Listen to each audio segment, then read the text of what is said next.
My name is Kathy. Ever since I was little, I loved my dad dearly.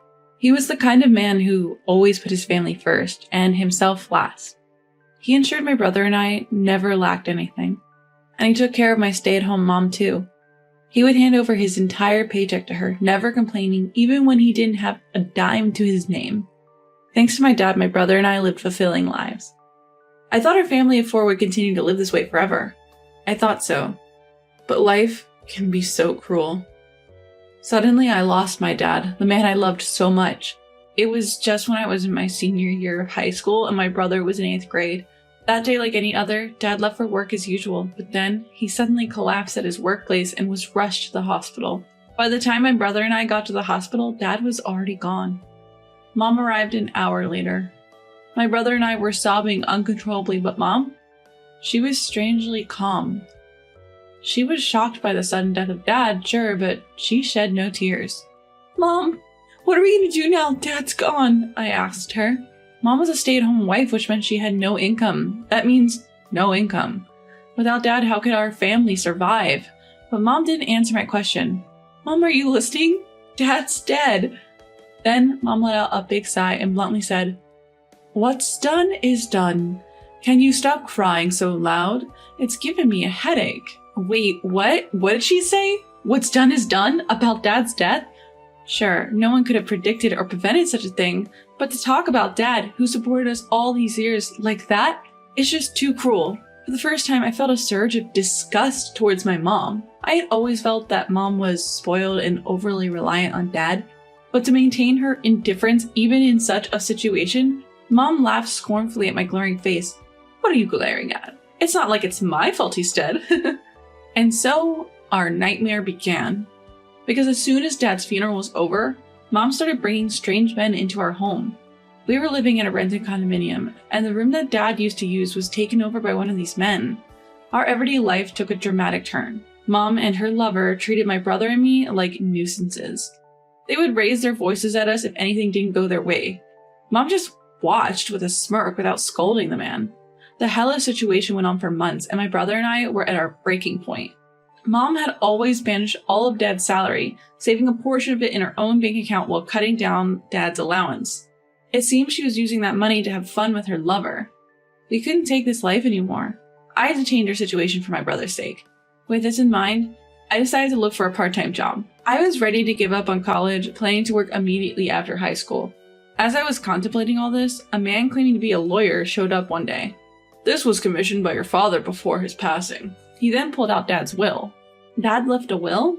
Mom appeared taken aback by the lawyer's sudden visit, unaware of the truth he was about to unveil. The lawyer clarified the situation to us.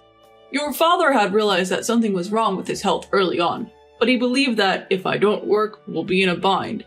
So, I want to leave something behind for a rainy day."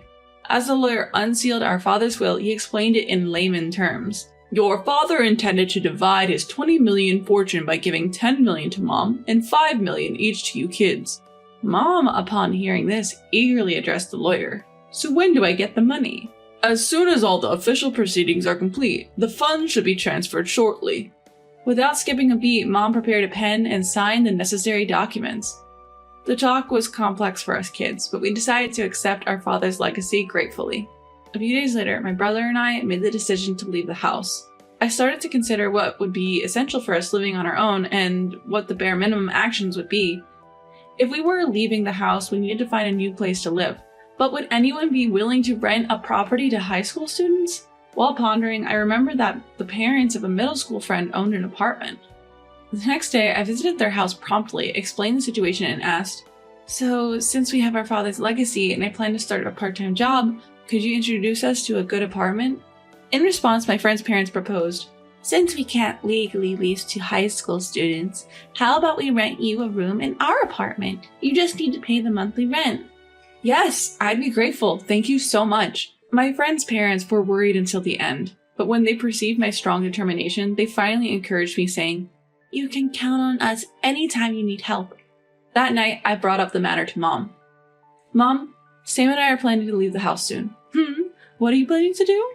"We're going to live together, just the two of us." I supposed our affairs didn't matter to Mom in the least. Without even looking at me, Mom dismissed us nonchalantly. Well, do as you please. I couldn't care less what happens to you two. It'll actually be better without you two around, so you won't get in the way of my time with him. At that moment, my barely lingering affection for Mom crumbled completely. Okay, I understand. Thanks for everything, Mom. With a heavy dose of sarcasm towards Mom, I left the house I'd lived in for years. The start of living with my brother, this turned out to be way more challenging than I imagined. Early morning paper routes, then school, and a part-time job at the supermarket after returning home. I didn't want to touch the money left by our father, so I tried to cover living expenses with my part-time wage as much as possible. At the supermarket, they gave me the box meal scheduled for disposal. That became our dinner. I knew my brother, being a middle schooler, would want some fun, so I gave him a modest monthly allowance. Here you go, Sam. This is your allowance for the month. But you hardly spend anything on yourself. Don't worry about me. Having fun is an essential experience too, you know? Despite his reservations, I insisted on giving my brother his allowance. I felt guilty about the financial constraints he had to endure because of me, so I wanted to do at least the bare minimum for him. Our life continued like that for a while, and before we knew it, it was fall. The buzz among my classmates was all about where they were going to college. To me, those conversations felt like such a luxury. I couldn't think of anything but where I would work after graduation and how I would help my brother get to college, because it was the only thing I could think of. One day, I happened to have the day off from my part-time job. My brother and I were enjoying a leisurely lunch at home when the apartment doorbell rang. Who could it be? When I opened the door, there was Mom. Mom? Don't you dare call me that. Now, where's your banking card? Banking card? Mom suddenly barged in, demanding the banking card, and I was totally lost. She ignored my confusion and shouted at me to hurry up and hand it over. Wait a minute. Why so sudden? Even though I tried to ask, she wouldn't listen. She even went so far as to march straight into the house, rummaging through the rooms. Hey, Mom, stop it! My brother tried to stop her, but she just pushed him aside with a curt, "Shut up." I rushed to my brother's side, pleading with Mom to stop. Eventually, she found the banking card in a drawer. After checking the untouched balance in the account, she smirked. Oh, there's quite a bit left. You're just like me, doing so well. How admirable. Disgusted, I glared at her, and that must have irked her because she shoved me next. What's with that look? Just do as I say, I'm your mother. She left with our banking cards. I felt so helpless and sank to the floor. Why? After all the hard work to get this far, why does she have to ruin everything again? The peaceful life with my brother that I had finally managed to grab. I worked so hard without even touching our father's inheritance, all for my brother's future. Sis, my brother comforted me as I cried. I felt pathetic for not being able to protect my only brother. Just then I remembered something. The one letter that the lawyer had given me when he visited a while back. He asked me to give this to you without letting Mom know. Open this only if you're in trouble, he said. The lawyer, seemingly aware of this situation with Mom, had discreetly handed me an envelope. Life with my brother had started right after, and in all the bustle, I completely forgot about it. I opened the letter from my deceased father and read its contents. It was an address. It was somewhere far away from where we lived, an area completely unknown to us. However, I figured there must be a reason my father left it. I decided to go to that place with my brother. We got on a plane, and then we took a taxi from the airport. What awaited us was a house with a grand gate, something you'd only see in movies or TV shows. What is this gigantic house? My brother seemed overwhelmed by the sheer size of the house. As we stood there, a burly man came out from the inside. Who might you be? We found a letter from our father. Your address was in it. As we explained the situation, the man began to speak to someone on the phone. After a brief moment, the man changed his demeanor and said, Please come in, inviting us into the mansion. In the great room to which we were guided, an elderly woman was sitting alone. Upon seeing us, she greeted us. Kathy and Sam, right? Nice to meet you. I'm your grandmother. Grandmother? We were shocked and we couldn't help but exclaim loudly. We had never heard any stories about our father's family, nor did we even know if we had a grandmother. Not just that, but who would have thought that our father's childhood home would be such an impressive estate? Since you've come, does that mean my son has passed away? Her son, that is, our father. I gave a small nod to our grandmother. Interrupting me, grandmother took out a large bag and handed it to me. This is something your father left with me. He said if they ever come to visit, give this to them. When I opened the bag, it was packed with countless bundles of bills, the likes of which I'd never seen before. Ignoring our surprise, grandmother began to explain. We had a falling out a long time ago, and for a while we didn't talk at all, but about a year and a half ago he suddenly showed up and left this bag.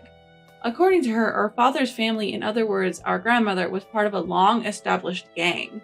Our father had refused to take over the family business and had cut ties with his grandmother after a big fight. When we heard it was a gang, it all made sense. That grand entrance, of course. It was a surprise to learn that our father's family was involved in a gang, but this turn of events was just as astonishing. Perhaps our father knew about Mom's cheating habits. Even when it came to the inheritance, there's a limit to what we as minors could do. The allocation of the money was likely just for formality's sake. What our father really wanted to leave us was that letter with grandmother's address on it. Our father had been planning this in case anything happened to us. I was moved to tears by our father's kindness. I took the time to explain everything. How he had been treated poorly by Mom and her lover, how Mom had taken our father's inheritance. After hearing everything, grandmother told us, "You don't need to give up on life because of your mother. I'll get that money back for you. You two need to live your lives." With gratitude, we took the bag of money our father left us and returned to our apartment. With this money, I can let my brother go to college as much as he wants. In addition, our grandmother even promised to pay for my college tuition. Thanks to our father and grandmother, my once abandoned hope of attending college has been fulfilled. Sis, I'm so happy for you. My younger brother giving me a warm smile. He too must have been holding up for a long time. "Sam, it's thanks to you sticking with me that we got through this, thank you." As I thanked him, he shyly sniffled. A few days later, grandmother visited our apartment, returning the banking card Mom had taken from us.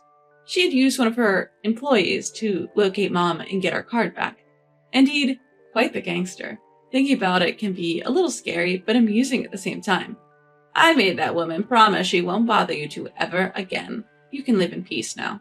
Thank you, grandmother. But how? That's not something children need to worry about. From now on, live your lives to the fullest. Before leaving, grandmother gave us those encouraging words. There's a postscript to this story. Mom's lover, actually, he was after Mom's money. When grandmother took back the bank card, he promptly dumped Mom. Having exhausted our father's inheritance, Mom is now desperately searching for a job. A woman who has been a housewife all her life from now on will undoubtedly be challenging. However, thanks to my grandmother, peace returned to our lives. I passed the entrance exams for my first choice university, and I'm still working part-time, trying to avoid using our father's money as much as possible. I later entered the workforce and my brother started college. Now that we've reached this point, we're safe. Childhood was long and tough, but there were kind adults watching over us. Father's lawyer, the couple who rented us the apartment, our gangster grandmother, and our beloved father. Dad, we're off. Every morning, my brother and I pay respects to our father's portrait.